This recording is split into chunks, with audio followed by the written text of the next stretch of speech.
বাবুরা, নারী জাতি সম্মানের জাতি, মায়ের জাতি। সম্মান করবা, বাট বিশ্বাস সব নারীকে করতে গেলে বাস খাবা, আর কিছুই খাবা না। আর একটা কথা মাথায় রাখবা, বেশিরভাগ নারী নষ্ট হয় মায়ের জন্য। মা নষ্ট, মেয়ে নষ্ট। মা ভালো, মেয়ে ভালো।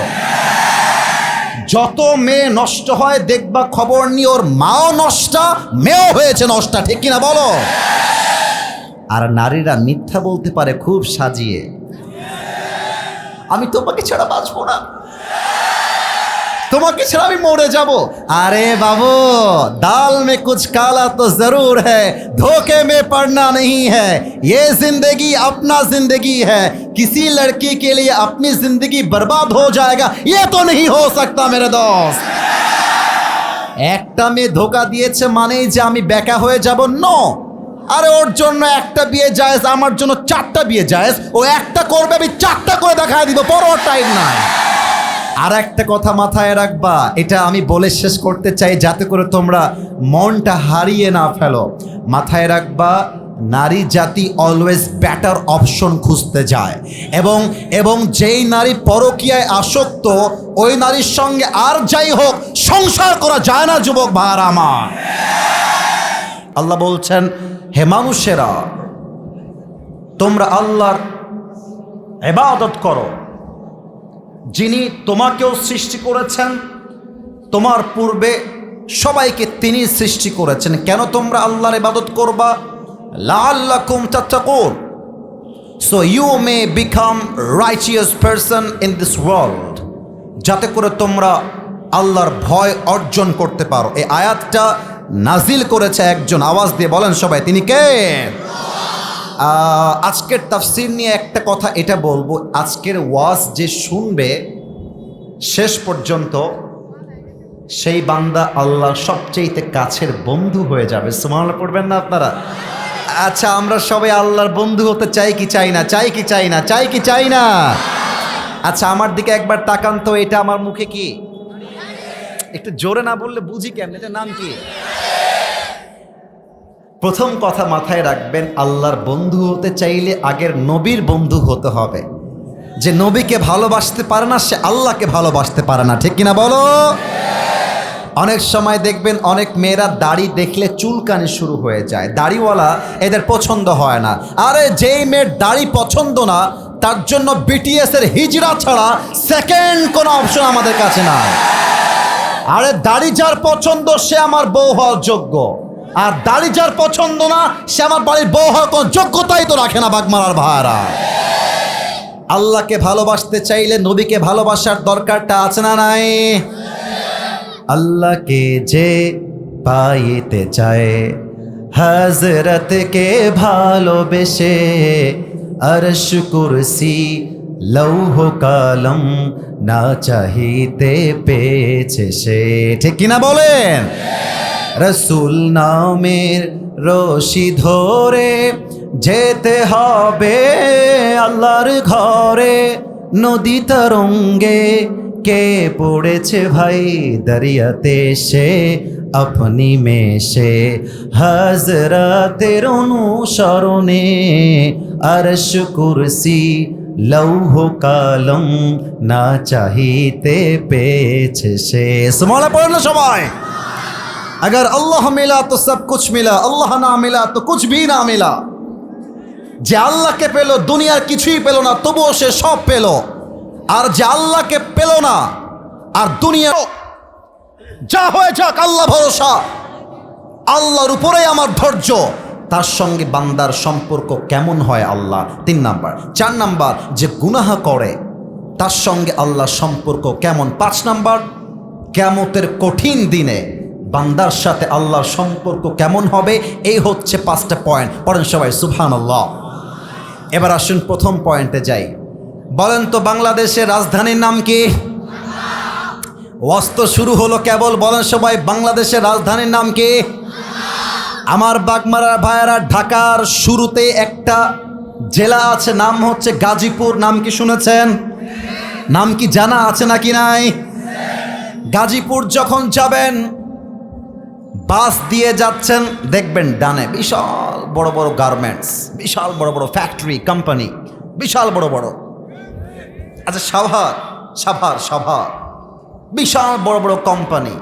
আচ্ছা ওই সব বাদ, আর ঢাকাই বাদ, রাজশাহীতে আসেন।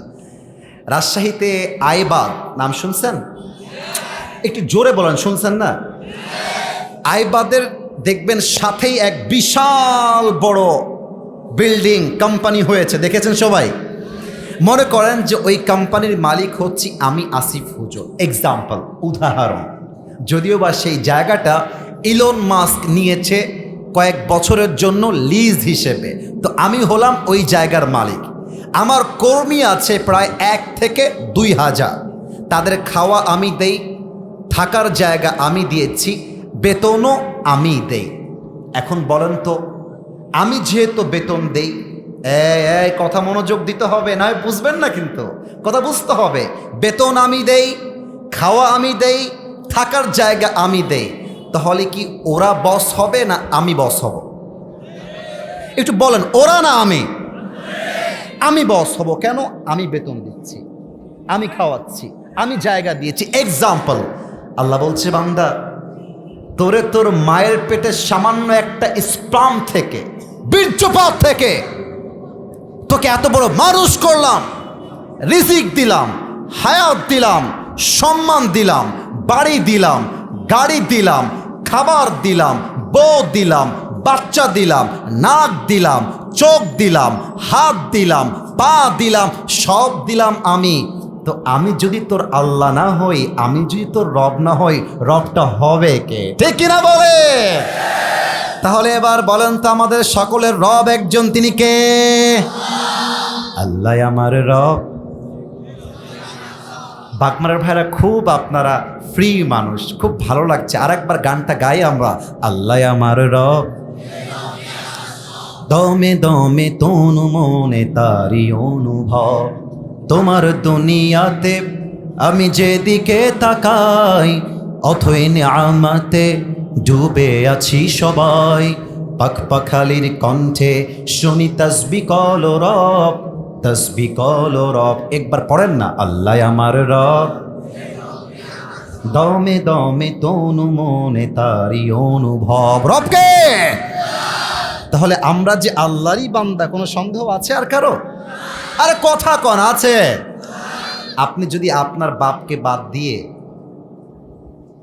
রাস্তায় আর এক লোককে বলেন, আব্বু ভালো আছো, আর এক লোক, ওটা কিন্তু আপনার আব্বা না। আপনার বাপ বলবে, একে ধর তো, একে লিয়া, এদিকে লিয়া, তোকে খাওয়াচ্ছি আমি, থাকিস আমার হোটেলে, আর ডাকিস আব্বা। আর এক লোককে, তোর সঙ্গে আজকে আমার সম্পর্ক কাট। কিন্তু আল্লাহ কিন্তু এমন না। বান্দা শিরিক করছে, বান্দা অন্যায় করছে, পাপ করছে, আল্লাহ তাও বলছে কর পাপ, কিন্তু দিন শেষে একবার বলিস যে আল্লাহ রে একটু ভুল হয়ে গেছে। তুই একবার বলবি ভুল হয়ে গেছে, তোর চোখের পানি নাকের ডগায় আসার আগেই আমি আল্লাহ তোর জীবনে সব গুনাহ মাফ করে দিব। সুবহানাল্লাহ। 1 নাম্বার পয়েন্ট শেষ। 2 নাম্বার হচ্ছে, what is the relationship between Allah and his patient servant? যে ধৈর্যশীল বান্দা, তার সাথে আল্লাহর সম্পর্ক কেমন, এটা বোঝাবার জন্য বাগমারাবাসীকে একটা প্রশ্ন করতে চাই পরীক্ষার জন্য। নবীজির মেয়ের জামাই, ফাতেমার জামাই, কি নাম ছিল? বাবারে বাবা, আপনারা তো খুবই অ্যাক্টিভ। আর একবার প্রশ্ন করছি, ফাতেমার জামাইয়ের নাম কি ছিল? কোথায় যায়? বউ পাবা না, বউ হারাই যাবে। কোথায় গেল, কোথায় গেল বে? যেও না। একজনও যদি উঠে যায়, নিজ দায়িত্বে প্যান্টটা টান ধরে দিয়ে বসায় দেওয়া লাগবে। ঠিক কিনা বলো? খবরদার কেউ যেন আমার চোখের সামনে না আসে। 1 নাম্বার প্রশ্ন ছিল, ফাতেমার জামাইয়ের নাম আলী। একটা প্রশ্ন একটু ক্রিটিক্যাল, বাট বুঝে ফেললেই সহজ। নবীর সবচাইতে কাছের বন্ধু একজন ছিলেন, কিন্তু তিনি, মুরব্বীরা পারবে, যুবকরা পারতে পারে, যিনি শুধুমাত্র বন্ধু নন, বন্ধুর পাশাপাশি তিনি নবীজির শ্বশুর লাগেন। এই সাহাবীর নাম কি? আবু বকর রাদিয়াল্লাহু তাআলা আনহু। পড়েন সবাই সুবহানাল্লাহ। একজনও বেঁধে যায় নাই। এবার বলেন তো, আবু বকরের যেই মেয়েকে নবীজি অল্প বয়সে বিয়ে করেছেন, মেয়েটার নাম? তাই তো, আসতে কান জোরে বলেন, নাম কি? আয়েশা রাদিয়াল্লাহু তাআলা আনহা। হিজরতের সময় যখন চলে আসলো, নবীজি আবু বকরের বাসায় আসছে, কড়া রোদ, দুপুর বাজে 12টা, 1টা, 2টা, এসেই দরজায় someone is knocking the door, কেউ দরজা বাড়াচ্ছে। আবু বকর বুঝে গিয়েছে, দৌড় দিয়ে আসছে। গেট খুলেই দেখছে চাঁদ মাখা চেহারা, নুরানি চেহারা, নবীজি দাঁড়িয়ে আছে। সুবহানাল্লাহ পড়বেন না আপনারা? আবু বকর ডাক দিয়ে বলছে, ইয়া রাসূলুল্লাহ, ইয়া হাবিবাল্লাহ, প্রচন্ড কড়া রোদ, চেহারা পুড়ে যায়, চামড়া পুড়ে যায়, আপনি হঠাৎ করে আমার বাসায় কেন? কি উদ্দেশ্য আমাকে বলেন। নবীজি বলছে, আবু বকর, আমার মনে হয় মক্কায় আর থাকা হবে না, তুমি কি আমার সঙ্গে হিজরতের সাথী হবা নাকি? খুব খেয়াল করবেন। এই বন্ধু শুধু R15 থাকলে বন্ধু হওয়া যায় না।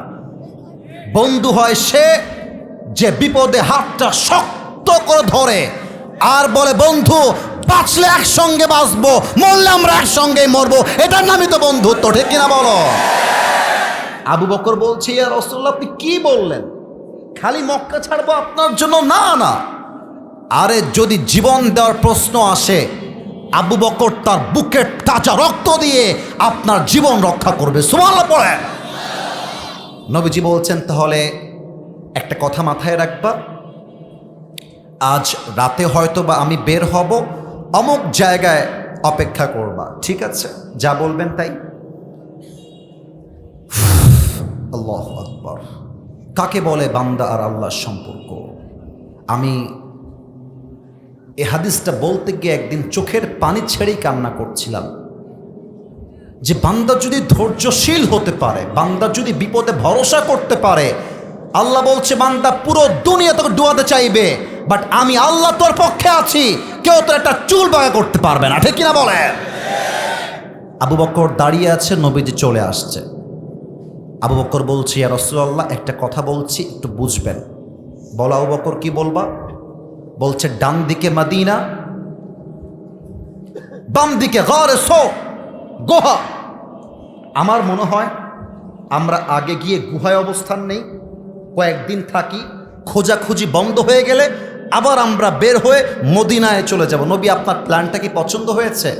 নবীজি বলছে, ইয়েস, ইউর রাইট, আমরা আগে যাব গারে সৌরে, চলো আমরা গুহায় গিয়ে আগে অবস্থান করি। তো বিশাল লম্বা গারে সৌর, যারা বান্দরবন গিয়েছেন দেখবেন বিশাল বড় বড় পাহাড়, পাহাড়ে উঠবে কেমন করে? আবু বকর ডাক দিয়ে বলছেন, নবী টেনশন নাই, চিন্তা নাই, গারে সৌর পর্যন্ত আমি আপনার বন্ধু, আমি আপনাকে কাঁধে করে গারে সৌর পর্যন্ত পৌঁছাই দিব, আপনি জাস্ট আমার ঘাড়ে চড়ে বসে যান। কোন সবাই সুবহানাল্লাহ। কিন্তু ঘাড়ে চড়েছে কেমন করে এটা বোঝাবার জন্য আমি একটু পেছনে গেলাম, মাইক থেকে হালকা পেছনে গেলাম, তবে কারো চোখ যেন ডান বাম না হয়, আমার দিকে দেখবেন। অনেক সময় ফেসবুকে দেখবেন যে মাকে নিয়ে সন্তান ওমরাহ করতে গেছে, তাওয়াফ করে না ভাই? একটু কথা বললে বোঝা যায়, তাওয়াফ করে না ভাই? তো দেখবেন অনেক যুবক তার মাকে কাঁধে তুলে নেয়। তো কাঁধে তুলে নেওয়া মানে হচ্ছে ঘাড়ে তুলে নিয়েছে তা না, পা থাকে এই মাজা বরাবর আর হাত থাকে এই কাঁধ বরাবর, এমন করে ধরে ঝুলে থাকে।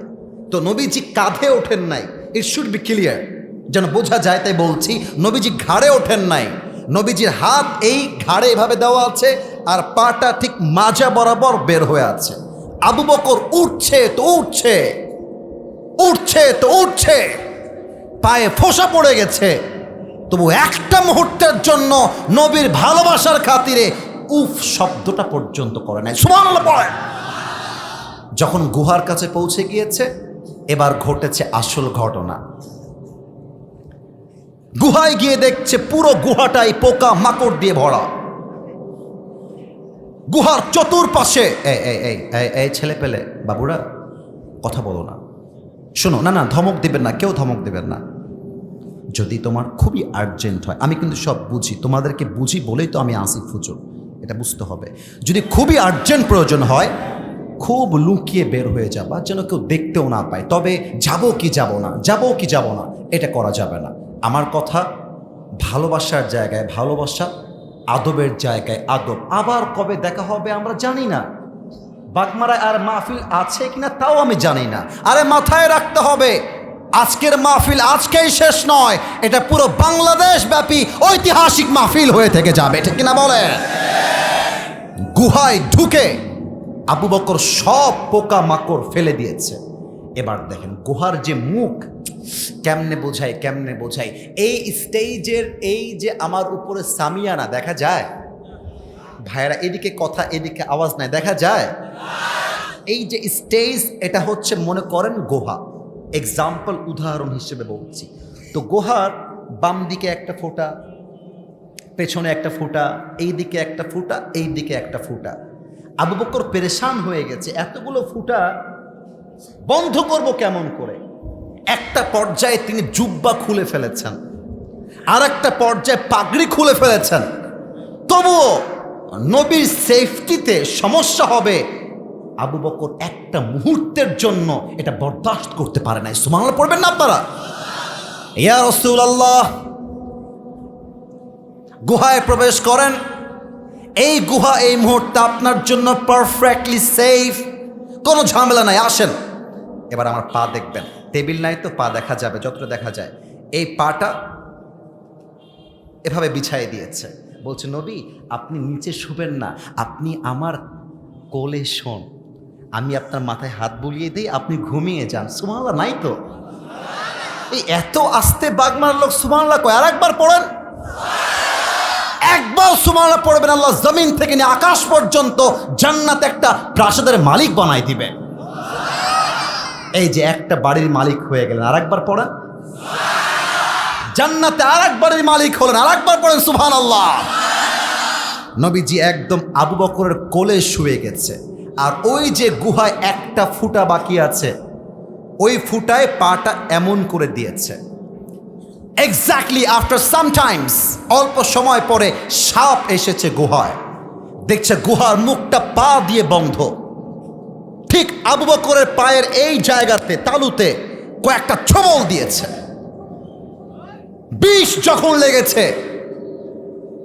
আবু বকর বুঝে গিয়েছে আমাকে সাপে কামড়েছে, কিন্তু চুপচাপ বসে আছে। কিন্তু বিষ এতটা প্রবল, আবু বকরের হাত পা চামড়া পুরোটা লাল হয়ে গেছে। একটা পর্যায়ে গিয়ে আমার চোখ দেখেন সবাই, এই চোখ দিয়ে বিষের যন্ত্রণায় পানি পড়েছে, আর সেই পানি নবীজির কপালে পড়েছে। নবীর ঘুম ভেঙে গেছে। এই আবু বকর, মা রাখাই আবু বকর, হোয়াট হ্যাপেন্ড, কি হয়েছে তোমার, তুমি কাঁদছো কেন, তোমার দেহ লাল কেন? আবু বকর ডাক দিয়ে বলছে, ফিদাকা আবি ওয়া উম্মি ওয়া কলবি ওয়া রূহি ইয়া রাসূলুল্লাহ, হে রাসূল আপনার জন্য আমার জীবন কোরবান, আমার মায়ের জীবন কোরবান, বাবার জীবন কোরবান। হে রাসূল আমাকে সাপে কেটে নিয়েছে। রাসূল বলছে তুমি ডাকলা না কেন? আবু বকর বলছি, ইয়া রাসূলুল্লাহ আমি আপনাকে ডাকবো আর আপনার ঘুম ভেঙে যাবে, এই বেয়াদবি করবার সাহসটা আমি আবু বকর খুঁজে পাই নাই। সুবহানাল্লাহ পড়ে এবার নবীজি এমন করে হাত তুলেছে, একদম গুহার ভিতরে আল্লাহর সামনে আল্লাহকে বলছে, আল্লাহ আমি আমার বন্ধু আবু বকর তার উপর খুশি হয়ে গেছি, আল্লাহ তুমিও খুশি হয়ে যাও। অ্যাট দ্য সেম টাইম ঠিক তখনই জিবরাইল আসছে, এসে বলছে, ইয়া রাসূলুল্লাহ আপনার বন্ধু আবু বকরকে বলেন যে আল্লাহ তার উপরে সন্তুষ্ট হয়ে গেছে এবং তাকে আল্লাহ আপনার জান্নাতের সাথী বানিয়ে দিয়েছে। কিন্তু তাকে একটু প্রশ্ন করেন যে সে কি আল্লাহর উপরে খুশি আছে কিনা। এই কথাকে বুঝতে পারছেন? আল্লাহ ফেরেশতা দিয়ে জিজ্ঞেস করছে আবু বকরকে নবীর মাধ্যমে যে হে আবু বকর, আমি আল্লাহ তো তোমার উপরে খুশি আছি, ও আবু বকর, তুমি কি খুশি আছো কিনা তাই জবাব দাও। সুবহানাল্লাহ পড়ো সবাই। আর কাফেররা ওই যে পা দিয়ে হেঁটে হেঁটে হেঁটে হেঁটে হেঁটে হেঁটে গেছে, ওই পদচিহ্ন দেখতে দেখতে দেখতে দেখতে দেখতে দেখতে একদম গারে সোরের প্রবেশ পথে দাঁড়িয়ে গিয়েছে। এখন আবু বকর থর থর থর থর করে কাঁপছে, কাঁপছে নিজের জন্য না, নবীর যদি কিছু হয়ে যায় আমরা কোথায় যাব, থর থর করে কাঁপছে। আর নবীজি আবু বকরের মাথায় হাত রেখে বলছে, Abu Bakr no no no no, tension নাই, লা তাহজান, ইন্নাল্লাহা মা'ানা, never lose hope, never be frustrated, Allah is with us। হে আবু বকর, তুমি আর আমি একা নই, আমাদের সাথে আছে একজন, তিনি কে? আল্লাহ তাআলা কি করলেন খেয়াল করবেন। কাফেররা আসার আগেই পুরো গুহার মুখকে আল্লাহ তাআলা একদম মাকড়সার জাল দিয়ে ভরাই ফেললেন। আর দুইটা কবুতর এসে ডিম পেড়ে বসে আছে। এবার যেই পদচিহ্ন বিস্মারক, যে পায়ের ছাপ দেখে দেখে দেখে দেখে পৌঁছায় গিয়েছে, বলছে, হে কাফেররা, এখানেই মুহাম্মদ আছে, এই গুহার ভেতরেই আছে। এবার কাফেরদের সর্দার বলছে, এই বেটা, তোর মাথার তার কি ছেঁড়া?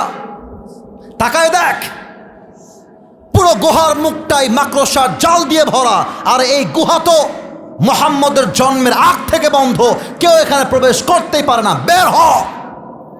সবগুলো নেমে নিচে চলে গেছে। এবার আবু বকরকে নবীজি ডাক দিয়ে বলছে, আবু বকর, মাথায় রাখবা, বিপদে পড়লে আশেপাশে কেউ না থাকলেও আল্লাহ কিন্তু আছেন, আল্লাহই তো আমার সঙ্গে থাকবেন, ঠিক কিনা বলে? বলতে বড্ড কষ্ট পাচ্ছি, তবুও বলে ফেলছি। বাগমারার ভাইয়েরা, অনেক মেয়েরা রাগ করবে আমি জানি। বেটা, বিপদে পড়লে বেশির চেয়ে বেশি বাপকে পাওয়া যায়, মাকে চা পাওয়া যায়। অনেক সময় বিপদে পড়লে বউটা পর্যন্ত হাত ছেড়ে দেয়। বলো বলো বলো বলো বলো। আর বন্ধু বন্ধু বলবে, বন্ধু তোর খালি বিপদ হলেই আমাকে বলবি। হ্যাঁ বন্ধু, আমার তো 500 টাকা খুব দরকার রে। বন্ধুর পকেট ভর্তি টাকা। বন্ধু বলবে, বন্ধু আমি খুব বিপদে আছি রে, তুই একটু আগে বললেই দিয়ে দিতাম। বলো বলো বলো বলো বলো। মাথায় রাখতে হয়, বিপদের সঙ্গী হয় একমাত্র এক সত্তা, তিনি কে? এবার দুই হাত তোলেন সবাই, সবাই দুই হাত তোলেন, কেউ যেন বাদ না যায়, কেউ যেন বাদ না যায়। একটু প্রিয় ভাইয়ারা, একটু উঁচু করে হাত তোলেন তো। আমার ওয়াজ প্রায় 1 ঘন্টা হয়ে গেছে, মাত্র 3 মিনিট বাকি। আমি একটা পারমিশন চাই, আর কিছু না। একটু উপরে হাত তোলেন। আমি কি ওয়াজ চলবে না দোয়া হবে? আওয়াজটা জোরে হয় নাই, চলবে না বন্ধ হবে? তাহলে 2 হাত তুলে ওয়াদা করেন, বলেন সবাই, হুজুর। আস্তে কেন, জোরে, হুজুর আমরা বাগমারার সন্তান, আপনাকে ওয়াদা দিলাম, আজ দোয়া না করে আমরা কেউ বাসায় ফিরে। এবার আমি হাতটা যেমন করব আপনিও তেমন করবেন। বলেন, যাব না। দেখি নাই, আর একবার, যাব না। বলেন সবাই, ইনশাআল্লাহ। লা ঈমানা লাহ লিমান লা আমানা লাহ। আরে যার কথা ঠিক নাই তার ইমানের ঠিক নাই, ঠিক কিনা বলেন? আমি চেয়েছিলাম 1 ঘন্টায় করতে, এটা ফর্মে লেখা আছে, এরা সবাই জানে। কিন্তু সব জায়গায় নিয়ম দিয়ে, ফর্ম দিয়ে, আইন দিয়ে হয় না, মাঝে মাঝে ভালোবাসা দিয়ে তো হিসাব করতে হয়। বাগমারার ভাইরা বলেন না? এই জন্য ওয়াজ ততক্ষণ চলবে যতক্ষণ পর্যন্ত পয়েন্ট শেষ না হবে, ঠিক কিনা বলেন? দেখা যাক আপনারা বেঁচে আছেন না মরে গেছেন। নারায়ে তাকবীর। একটা পয়েন্ট নিয়ে কথা বলে শেষ করব, যাতে করে আপনারা ওয়াজটা ভুলে না যান। কিয়ামতের কঠিন ময়দানে আল্লাহকে আমরা বন্ধু হিসেবে পেতে চাই কি চাই না? একটু আস্তে হলো যে, চাই কি চাই না? এবার আমাকে উত্তর দিতে হবে। উত্তর, সবগুলোর সঠিক উত্তর দিয়েছেন, এবার কেউ ভুল বলবেন না। বলো না, শেষ ভালো যার। একটু বলেন, শেষ ভালো যার। পারবেন না, পারার মতো কিছু আমি জিজ্ঞেস করব না। এটা আমার ডান হাত, এটা আমার বাম হাত। এখানে মোট আছে কয় হাত? বলেন না, কয় হাত? কিয়ামতের দিন বান্দার আমলনামা হবে দুই ভাগ, এক হচ্ছে ডান হাত আর এক হচ্ছে ডান আমল আর এক হচ্ছে ডান আমল মানে হচ্ছে নেক আমল, বাম আমল মানে বদ আমল। কথা কি বোঝা যায় নাকি যায় না? এবার বলেন তো, জান্নাতে যাওয়ার জন্য কিয়ামতের কঠিন ময়দানে বান্দার আমলনামা 100-র মধ্যে কত পেলে বান্দা জান্নাত পাবে? 51 কয়জন বলেছে একটু হাত তুলবেন? 51। I got the right answer, মাশাআল্লাহ, হাত নামা। আল্লাহর দয়া বান্দার জন্য এত বেশি হবে, আল্লাহ বলবে এই বান্দা জান্নাতে যাওয়ার জন্য 100 আমলে 90 পাওয়া লাগবে না। আমার ডান হাত দেখেন, আল্লাহ আমলনামা ওজন দিবে। যদি বাম আমলের চাইতে ডান আমলটা জাস্ট এক চুল পরিমাণ হালকা উঠে যায়, আল্লাহ বলবে যা, তোর জন্য আমি আল্লাহ জান্নাতকে রেখে দিয়েছি, তুই জাস্ট গিয়ে প্রবেশ কর। সুবহানাল্লাহ পড়বেন না আপনারা? 100-তে 51। তার মানে কেমন হবে? আমি কোনো কথা বলবো না, জাস্ট হাতটা দেখাবো। কেমন হবে? বাম হাতটা এখানে, ডান হাতটা এখানে, একটু উঠে গেছে, ডান আমলটা একটু উঠে গেছে। ফাহুয়া ফি ঈশাতির রাদিয়া, আল্লাহ বলবে একটু উঠে গেছে না ফেরেশতা, আরে যা, আমার বান্দাকে আর কষ্ট দিস না, এখনই আমার বান্দাকে জান্নাতের মেহমান বানায় দে। সুবহানাল্লাহ। আপনারা হয়তোবা নাম শুনেছেন, মাওলানা তারিক জামিল, পাকিস্তানে তার বাসা, নাম শুনছেন? ওই যে আর একটু বুঝাই দিচ্ছি, দেখবেন যে সাদা সাদা পাগড়ি পরে, পাকিস্তানে তার বাসা, উর্দু ভাষায় তিনি কথা বলেন। প্রিয় ভাইরা, থাক থাক থাক থাক থাক থাক থাক, 3 জন যাচ্ছে, এভাবে যাবা না, যদি প্রয়োজন আর্জেন্ট হয় 1 জন যাবা। তবে এতটুকু শিওরলি বলতে চাই, বামে ওরা দাঁড়িয়েছিল, দাঁড়িয়ে আছে, ডানে ওরা দাঁড়িয়েছিল, দাঁড়িয়ে আছে। এটাই প্রমাণ বাগমারার মানুষ কোরআনকে কলিজার থেকে ভালোবাসে। ভাইরা আমার, রাত 12টা বাজলে সবার বাসায় একটা প্রয়োজন থাকে। এটা আমিও এক সময় তো ওয়াজ শুনতাম মাঠে মাঠে গিয়ে। আমার বাবাও একজন আলেম, মাদ্রাসার প্রিন্সিপাল, এবং রাজশাহী একটা বড় মসজিদের খতিব। আমি মাহফিলে গেলেই বাপ কল দিত, হ্যাঁ আসিফ, বাড়ি কখন আসবা? এতে আমি গেট লাগিয়ে দিলাম, তুমি এসে সারা রাত বাইরে থাকবা। এটা আমি বুঝি, এই জন্য লাস্ট পয়েন্টে কথা বলছি, শেষ ভালো যা সব ভালো তার। 12টার বেশিক্ষণ যাবে না, অল্প সময়ে দোয়া হবে, বাট দোয়া না হওয়া পর্যন্ত কেউ এই মাঠ ছাড়তে পারবে না, ঠিক কিনা বলেন? তারিক জামিল বললেন, কিয়ামতের ময়দানে একজন বান্দা দাঁড়াবে যারা আমলনামাটা দুইটাই সমান সমান হবে, 50-50। এখন দেখা যাক বাগমারার মানুষের মন আছে না নাই, বলেন তো? দুইটাই 50-50। জান্নাতে যাওয়ার জন্য আমল লাগে মাত্র আর কয়টা? কথা না বলে বুঝি ক্যাম্বালা, বলেন সবাই কয়টা?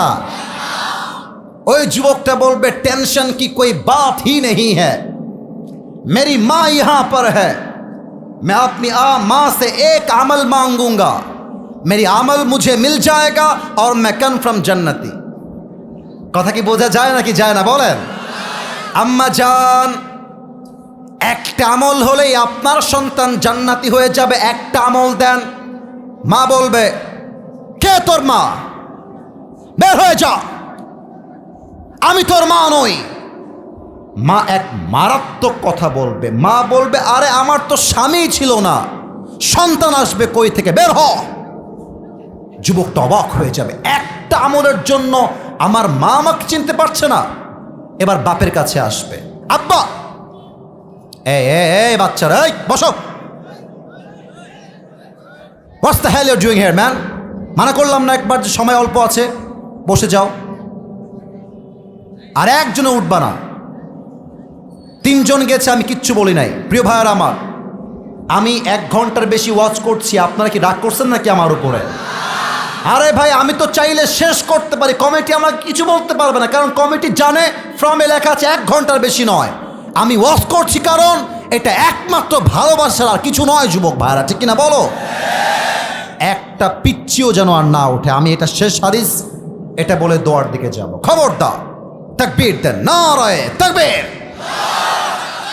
আব্বা বলবে তোকে আমি চিনি না, তুই বের হয়ে যা, কেউ দিবে না। মাওলানা তারিক জামিল বললেন, যুবকটা হতাশ হয়ে চুপ করে এমনভাবে বসে বসে কান্না করবে। হঠাৎ একটা ছেলে আসবে, যুবক এসে বলবে, ভাই তুমি ক্যা হো গয়া হ্যায়, তুমি ক্যা চাহিয়ে মুঝে বাতাও। এই ভাই তুমি এত হতাশ কেন, কি লাগবে আমাকে বলো। যুবকটা বলবে, আরে ভাই তুম কौन हो, मेरी बाप ने मुझे मदद नहीं किया, माँ ने नहीं किया, भाई ने नहीं किया, बीवी ने भी नहीं किया, तुम कौन हो। अरे তুমি কে মিয়া, বাপ মাই চিনছ না, তুমি কে। বলছে ভাই কি লাগবে তাই বলো। যুবক বলবে, मुझे जन्नत में जाने के लिए बस एक আমল की जरूरत है। ভাই রে কিচ্ছু লাগবে না, একটা আমল হলেই আমি জান্নাতি, কিন্তু কেউ দেয় না। ওই যুবকটা বলবে, আরে টেনশন নাই, ওই একটা আমল আজকে আমি তোমাকে দান করবো। সুবহানাল্লাহ পড়বেন না আপনারা সবাই। একটা আমল নিয়ে আল্লাহর কাছে যাবে, আল্লাহ ये देखो मुझे एक अमल मिल गया है, আল্লাহ দেখো একটা আমল পেয়ে গেছি, अब मुझे जन्नत में दे दो। আল্লাহ বলবে, কি রে তোর না 50 ছিল, 51 হইল কেমনে, तुझे एक अमल किसने दिया है, তোরে একটা আমল দিল কে। যুবকটা ডান হাত দেখিয়ে বলবে, হ্যাঁ দাখি, ये जो मेरा भाई है इसने मुझे एक अमल दिया है, আল্লাহ এই ভাইটা একটা আমল দিয়েছে। আল্লাহ বলবে, কি রে তোর দয়া কি আমি আল্লাহর চাইতে বেশি হয়ে গেল, কি রে বান্দা তোর সম্পর্ক কি আমি আল্লাহর চাইতে বেশি মজবুত হয়ে গেল, তুই একটা আমল দিলি কেন রে বান্দা। বান্দা বলবে, আল্লাহ আমার কাছে আমল আছেই মাত্র একটা। কয়টা আছে? একটা। আমি থাকলেও জাহান্নামী, না থাকলেও, এই যে কথা বলেন না, থাকলেও জাহান্নামী না থাকলেও। तो मैंने सोचा कि एक अमल अपनी भाई को दे दूं, वो जन्नत में चला जाएगा और ये मेरी तरफ से एक एहसान होगा। আল্লাহ ভাবলাম একটা আমল রেখে কি করব, দয়া করে মায়া করে একটা আমল আমার ভাইকে দিয়েছি, ভাই তুই জান্নাতে যা, আমি তোর জন্য দয়া করলাম। আল্লাহ বলবে, ও আচ্ছা আচ্ছা, কিরে বান্দা তোর দয়া কি আমার চাইতে বড় হয়ে গেল, তোর মায়া কি আমার চাইতে বড় হয়ে গেল, না অসম্ভব। আনার রহমান আনার রহিম, I am the most merciful, I am the most gracious, I am the most kindful lord. আমার মতো দয়াময় মায়াময় আর কেউ হতে পারে না। এই বান্দা তারিক জামিল বলছেন, আল্লাহ ডাক দিয়ে বলবেন, এ মেরে বন্দে तुझे एक अमल मिल गया है, 51 हो गया है, जा तू जन्नत में चले जा, मगर तू अकेला जन्नत में मत जाना, जिस भाई ने तुझे एक अमल दिया है तू भी जन्नत में जा, अपनी भाई को साथ लेकर दोनों जन्नत में चले जा। আল্লাহ বলবে, এই বান্দা 51 আমল হয়ে গেছে না, একা যাস না, তুইও যা, যেই ভাই তোকে একটা আমল দিয়ে সাহায্য করেছে তুইও যা, তোর ভাইকে নিয়ে দুইজন একসঙ্গে জান্নাতে যা। সুবহানাল্লাহ। আনার রহমান আনার রহিম, আমি হলাম সবচাইতে দয়াময়। অতএব কিয়ামতের ময়দানে বান্দাকে যদি আল্লাহ দয়া না করে, বান্দা আমল দিয়ে জান্নাতে যেতে পারবে না। হাদিসে এসেছে, এই জামাটা কিয়ামতের দিন কারো গায়ে থাকবে না, সবাই হবে উলঙ্গ ন্যাংটা, একদম উলঙ্গ। তো আম্মা জান আয়েশা বলছে, ইয়া রাসূলুল্লাহ, don't they feel any shy, nobody belong the dress in that day. হে রাসূল, কারো তো জামা নাই, লজ্জা পাবে না? রাসূল বলছে, আয়েশা তুমি লজ্জার চিন্তা করো, তুমি আমাকে মাফ করো। ঈসা আলাইহিস সালাম, আল্লাহ তুমি আমাকে মাফ করো। মূসা, হে আল্লাহ আমাকে মাফ করো। ইয়া নফসি ইয়া নফসি। হঠাৎ করে পেছনে একটা আওয়াজ আসবে, ইয়া উম্মতি ইয়া উম্মতি। সুবহানাল্লাহ পড়বেন না আপনারা সবাই? হঠাৎ করে সবাই আমাকে দেখেন, সবাই আমাকে দেখেন, সবাই হঠাৎ করে পেছনে তাকাবে। আরে কে রে? সবাই বলছে ইয়া নফসি ইয়া নফসি। কে বলছে ইয়া উম্মতি ইয়া উম্মতি? যখন পেছনে চোখ ফিরে তাকাবে দেখবে আল্লাহর রসুল এমন করে জামাটা ছড়িয়ে দিয়ে আল্লাহর কাছে উম্মতের ব্যাপারে ভিক্ষা চাচ্ছে আর বলছে, আল্লাহ তুমি না একটা দোয়া আমাকে দিয়েছিলা, যেই দোয়াটা হবে মুস্তাজাবুদ দাওয়া, আমি দোয়া করার সঙ্গে সঙ্গে কবুল হয়ে যাবে। ও আল্লাহ, ওই দোয়াটা আমি তখন করি নাই, এখন করছি। ও আল্লাহ, আমার উম্মতরা অবুঝ, এরা গুনাহ করেছে, জুলুম করেছে, পাপ করেছে। আল্লাহ দয়া করে মেহেরবানি করে এরা যদি জান্নাতে না যায়, আমি রসুলও জান্নাতে যাব না। সুবহানাল্লাহ পড়ে সবাই। আল্লাহ বলছে, বান্দা তোর জন্য আমি কিয়ামতের দিন হব দয়াশীল। আর যদি আল্লাহ দয়াশীল হয়, ইনশাআল্লাহ কিয়ামতের দিন প্রত্যেকটা মুসলমানকে জান্নাতে দিবে একজন। তিনি কে? নামাজ পড়লেই জান্নাতি হওয়া যাবে না। আপনার মেয়ে যে পার্কে গিয়ে প্রেম করে বেড়ায়, এই খবরটাকে আপনি রাখতে গেছেন আব্বাজান? বলেন না আপনি জাস্ট 5 ওয়াক্ত নামাজ আর তাহাজ্জুদ পড়লে জান্নাতি হওয়া যাবে না। আপনার ছেলেকে সঠিক বয়সে বিয়ে না দেওয়ার জন্য আপনার ছেলে প্রেম করছে, জেনা করছে, পর্নোগ্রাফি দেখছে, আপনি যদি ওকে সঠিক সময়ে বিয়ে না দেন, আপনার ছেলে রাজশাহীর পার্কে প্রেম করবে, পর্দা গার্ডেনে প্রেম করবে, মুক্ত মঞ্চে প্রেম করবে। প্রত্যেকটা দায়ভার কিয়ামতে আপনাকে বহন করতে হবে। Why don't you understand that? আপনি বোঝেন না কেন আব্বাজান? আর এই যে যুবকগুলো বসে আছে, এদের দোষ নাই, সব দোষ বেশিরভাগ ক্ষেত্রে মেয়েদের। এরা টাকা ছাড়া বিয়ের পিড়িতে কেন যেন বসতেই চায় না, বলো না? আর টাকা পাইলে মাশাআল্লাহ বুইড়া টাকলার সঙ্গে বিয়ের পিড়িতে বসে যায়। আচ্ছা বলেন, এরকম মেয়ে আছে না? আছে না? আছে না? রাজশাহীর ভাষায় আমরা যখন দেখি কিছু ঘটছে এরকম, আমরা জবের ব্যাপার, কে বে, কাকে বিয়ে করলো বে, কাকে রেখে কাকে করলো? বোন আমার, টাকা পাবেন, বাড়ি পাবেন, বিশ্বাস রাখেন মনের শান্তি পেতে চাইলে আমার যুবককে আপনার বিয়ে করতে হয়। বুইড়ার সঙ্গে মনের শান্তি খুঁজে পাওয়া যায় না রে বাবা। আল্লাহ বোনদেরকে বোঝার তৌফিক দান করুক, পড়েন সবাই আমিন। এই কথা মুরব্বীদের জন্য। যুবকদের জন্য কথা বলতে চাই, এখন যাবে নাকি যাবে না? না না, তোমরা রাগ করছো মনে হয়, যাবে নাকি যাবে না? 1 নাম্বার কথা, এটা বলেই তাফসিরে ফিরে যাব। যুবক ভাইয়েরা একটু কাশি মারেন। আমার কথা কি বোঝা যায় নাকি যায় না? যুবকদের জন্য প্রথম কথা, 5 আগস্টের আগের বাংলাদেশ একরকম, এখনকার বাংলাদেশ আর এক রকম। এখন যদি কোনো পাতি নেতা বাংলাদেশের মাহফিলে এসে বাধা দেয়, ওর পিঠের চামড়া একটাও থাকবে না। আর আগামীর সংসদ আমরা কোরআনের সংসদ দেখতে চাই। ব্রিটিশ আইন চলবে না। এই বাংলাদেশে 90% বেশি মুসলমানরা রয়েছে। বলেন না ভাই, বলেন বলেন। তো যেই দেশের বাসিন্দা 90%-এরও বেশি, সেই দেশের আইন ব্রিটিশ আইন দিয়ে চলে কেমনে? আমরা তো বুকের তাজা রক্ত ব্রিটিশ আইনের জন্য দেই নাই, আমরা বুকের তাজা রক্ত দিয়েছি বাংলার মাটিতে ইনসাফ কায়েম করবার জন্য। বলেন। 1 নাম্বার কথা, তোমরা আগামীর বাংলাদেশকে কোরআনের বাংলাদেশ গড়বার জন্য যুদ্ধ করতে প্রস্তুত থাকবা, নাম্বার 1। নাম্বার 2, আমি জানি এই নাম্বার 2 কথা বলার জন্য আগামীকাল চায়ের দোকানে আমাকে নিয়ে অনেক বাজে মন্তব্য হবে। ইনস্পাইট অফ নোয়িং দ্যাট, ওটা জানা সত্ত্বেও আমি বলছি, কারণ সত্যের সঙ্গে মমিন কখনো আপোষ করতে পারে না।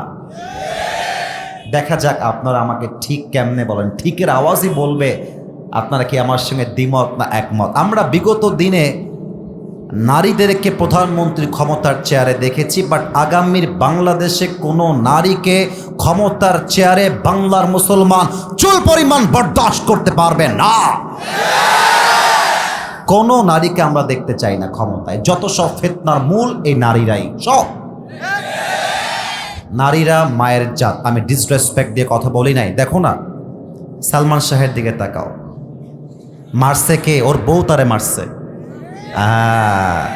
এখন আমার রাষ্ট্রের দায়িত্বশীলদের কাছে প্রশ্ন, আমার বিএনপির ভাই আমার পাশে বসে আছেন, তার কাছে প্রশ্ন, মুরব্বীদের কাছে প্রশ্ন, যুবকদের কাছে প্রশ্ন, ফেসবুকে যাবে পুরো দেশের মানুষের কাছে আমার প্রশ্ন, সালমান শাহের হত্যার বিচার যদি 29 বছর পরে হয়, আল্লামা সাইদিকে ইনজেকশন পুশ করে হত্যা করা হয়েছে, সেই বিচার কবে হবে এটা বাংলার মুসলমান জানতে চায়। 29 বছর পরে ইনভেস্টিগেশন করে আপনার সালমান শাহের খুনি বের করছেন, আর বাংলাদেশের কোরআনের উজ্জ্বল নক্ষত্র, কোরআনের পাখি আল্লামা সাঈদীকে জেলখানায় ঢুকিয়ে 12টা বছর নির্যাতন করে শহীদ করা হয়েছে। এর বিচার কবে হবে? আমরা জবাব চাই। বাগমারার ভাইরা বলেন। ও, নায়কের বেলায় দরদ উথলায় পড়ে, আলেমদের বেলায় দরদ উথলায় না, কারণ আলেমরা তো ভারতের দালালি করে কথা বলে না। ভারতের দালালি করে কথা বললে আলেমদের দাম বেড়ে যেত। মাথায় রাখবা, এই বাংলাদেশ ভারতের জন্য স্বাধীন হয় নাই। এই বাংলাদেশ স্বাধীন হয়েছে মায়ের ইজ্জতের বিনিময়ে। এই বাংলাদেশ স্বাধীন হয়েছে হাজারো যুবকের বুকের তাজা রক্তের বিনিময়ে। এই বাংলার একটা মাটিও আমরা ভারতের জন্য ছাড়তে রাজি না। আল্লামা সাঈদী বলতেন, বাড়াবাড়ি বেশি কইরো না, গাছের আগায় আছো, গাছের আগায় থাকো। বেশি বাড়াবাড়ি করলে একটা ঝাঁকুনি মারবে, মামুর বাড়ি দিল্লি গিয়ে পড়বা, ও দিল্লি গিয়ে তারা পড়েছে, ঠিক কিনা বলে। অতএব সালমান শাহের হত্যার বিচার করলেই হবে না। আমার এই বাংলার মাটিতে যত আলেমকে গুম করা হয়েছে, যত আলেমকে নির্বিচারে হত্যা করা হয়েছে, প্রত্যেকটা হত্যাকারীকে বাইতুল মুকাররমের সামনে দাঁড়িয়ে ফাঁসির কাস্টে ঝুলিয়ে হত্যার রায় পাশ করতে হবে। হাত তুলে বলো সবাই, ঠিক কিনা?